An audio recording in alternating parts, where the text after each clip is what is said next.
Fitness-focused companies aligning themselves with alcoholic beverage brands, huh?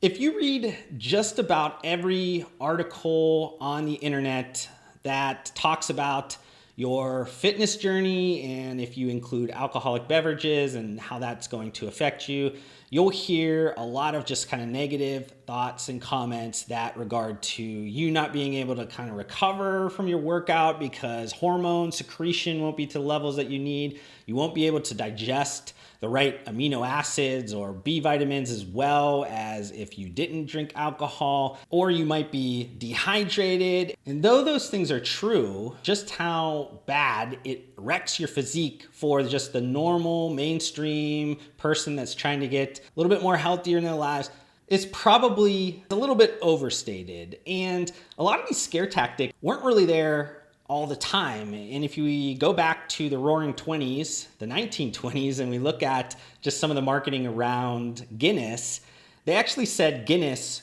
is good for you. That was like their marketing slogan. And I have kind of like a story around Guinness because I think that this is something that kind of really drilled down some things for me about how people think about alcohol and fitness. Is that when I was in college, I actually spent a lot of time, talked about this before, on bodybuilding.com's forums. I gained like a lot of friends and things from those forums. It just so happened that a few of the guys that I made friends with lived and worked around the Northeast Ohio area and where I was going to school. So we actually met up for a time where we worked out together. We got to know each other. And after that, we actually went and grabbed some pizzas. But while we were waiting for our pizza, the guy said, hey, we have to go grab a Guinness because it's great for a post-workout drink. I was kind of like, what the heck are these guys talking about? But, they were saying, oh, the antioxidants, the carbs, blah, blah, blah. And, I was like, wow, this is kind of interesting and interesting how people think about alcohol. And this is something that's been throughout history with Guinness specifically. And it kind of like builds up into this idea of like the fit fam, hashtag fit fam actually drinks as well. And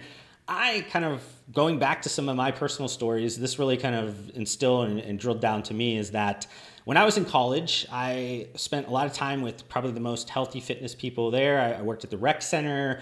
I had a lot of friends that were athletes and things of that nature. And all of them drank. We all drank through college, which is not surprising for most people. But if you think about college during that time frame where a lot of people are working out, they're trying to look better naked. They are also, if you look at this like the reptilian brain, primal brain, a lot of times we're trying to attract better mates. And to do that, we think we need to look better ourselves and look stronger for those mates. So it kind of goes down to that area. But also during college, when you're meeting people, a lot of times it's a social drinking scenario that's happening. So a lot of those things kind of converge together when you're in college. And it makes a lot of sense during college. Maybe it's just that kind of microcosm or you're in that kind of space and you're not really thinking about what does that extrapolate out when people get older. But as I was in college and moving out of college, I had a job in this fitness industry. I traveled to a lot of the fitness trade shows when I was at the Arnold or I was at the Olympia or I was at any of the other ones. A lot of what happened post-show was that people went out to clubs and people went out to bars and drank a lot. So the most like outwardly best in shape people, the bodybuilders, the fitness competitors, maybe just the consumers and things that are the freaks of the freaks that look, super in shape or whatever, they actually were all out there just having a good time drinking like they do this all the time. And honestly, they don't do this all the time. But I think there was always this maybe shield behind the activity that happened at some of these shows. You think you go to one of these like fitness expos and you think, oh, obviously everybody's just going home and they're eating their chicken, rice, and vegetables, and they are, making sure that they are getting their sleep at night and they're recovering and doing all these things to stay as healthy as possible. But it's not really the case. So when I'm talking about like fitness and alcohol and maybe what are some of these like converging trends that maybe have caused what we're seeing today, one of the first things that I think tore away a lot of like the curtains behind the scenes type things was social media. And if you think about when I was talking about all these stories, this is before social media really became share everything, expose everything, lets people see your whole life type of a scenario. And as that started to happen over the last maybe 5 to 7 years, you started to see how normal people live, or maybe your idols live. That could be in a fitness sense. And that even kind of took some time, I'll be honest, because I think that a lot of those, high level competitors, a lot of those people that have like this fitness personal brand, they still were trying to show you this chicken, rice, vegetable lifestyle, 24/7, 365. All I do is train in the gym and I have this hardcore mentality. But what ended up happening was that people around them, the other people in that community, maybe it was YouTube, maybe it was like some of these early Instagram influencers, started to be more transparent with their lives. They were showing more balance. They were showing that they were real people that had a beer or went out with their friends or had pizza or did these types of things.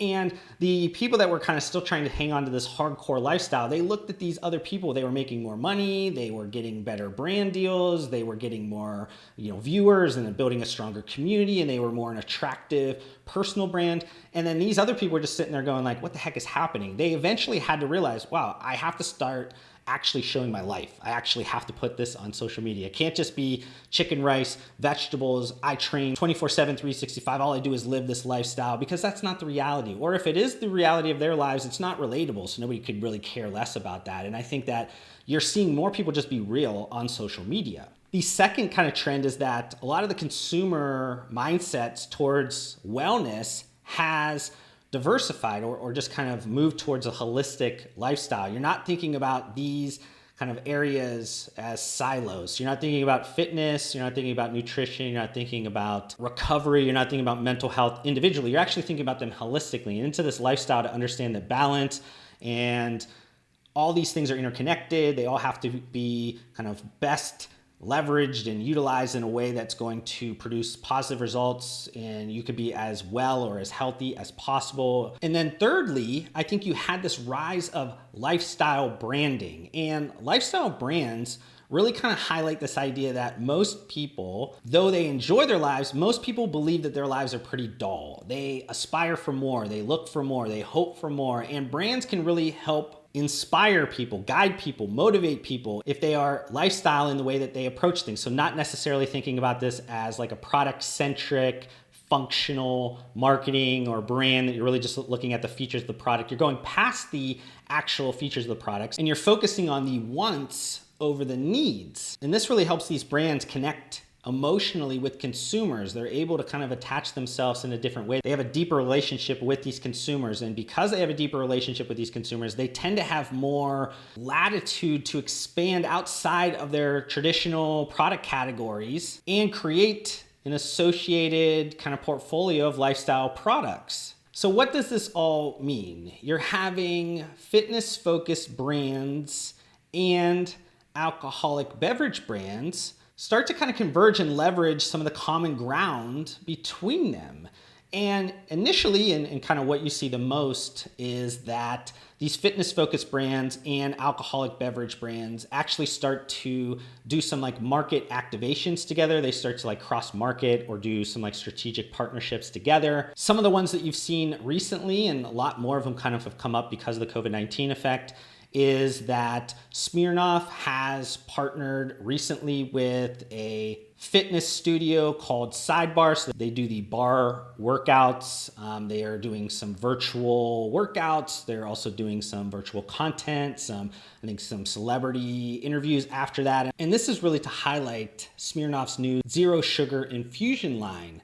Now, another kind of hard alcohol brand, Kettle One, did a similar kind of activation with a fitness brand to do some both meditative kind of yoga sessions, some live stream digital workouts. And that was to specifically kind of talk about the brand's new botanical line of infused vodkas. And then if we look at like a beer brand, MIXX Ultra has traditionally probably used the most like fitness forward or just kind of tried to integrate fitness in kind of their product for the longest time, because they won a lot of the market based on really calling out the calories, calling out the carb content in their product. They actually had some live streamed workouts and they partnered with Optimum Nutrition. But overall, if you just kind of think about those specific three that I called out, you do see that those alcohol brands are offering these like better for you versions of either like a line extension or maybe just the brand as a whole with the Michelob Ultra just being more like better for you than maybe some other offerings in the alcoholic beverage space. And this kind of all aligns with what you're seeing now with some of these like functional CPG brands starting to move into offering alcoholic beverages of their own. Two recent announcements were around both like hard seltzers, the first one with VPX-owned Bang Energy that also does kind of energy drinks, but this one is specifically Bang Energy MIXX, which is a hard seltzer that they're launching.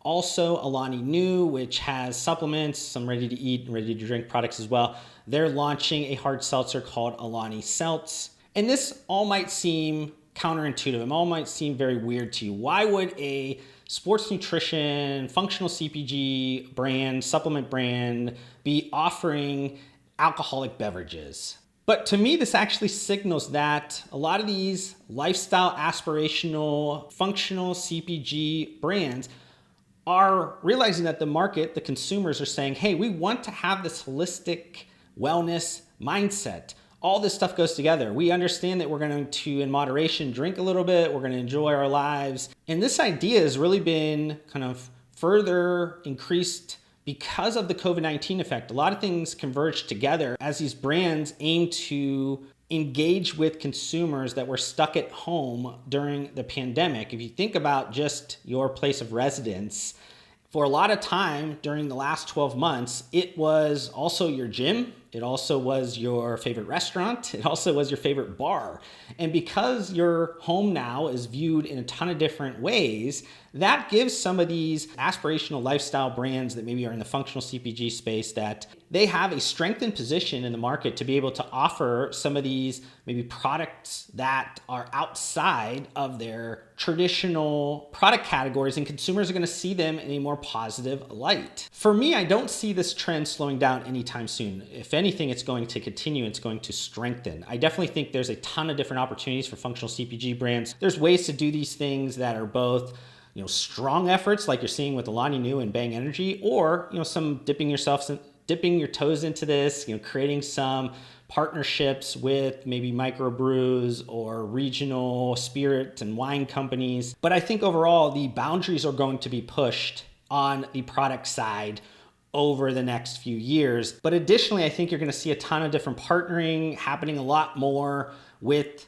fitness-focused brands and alcoholic beverage brands. You're going to see a lot of this kind of partnership on digital kind of content, live stream content. And as the world kind of opens back up to in-person brand activations, I think you're going to see a ton of those possibilities as well, because fitness-focused brands are going to embrace the reality that being this hardcore chicken, rice, and vegetable 24/7, 365 hardcore kind of fitness brand is about as valuable as those plastic trophies that the fitness competitors have ruined their lives to collect for years. Thank you so much for watching this video. If you want to help support me, make sure you guys hit that thumbs up button on this video. If this is the first time you've been introduced to my videos, would love for you guys to be a part of my community by subscribing to my channel. I upload several videos just like this weekly. And if you guys want to connect further outside of this platform, I do include all of my social media links down below. I just want to thank you guys again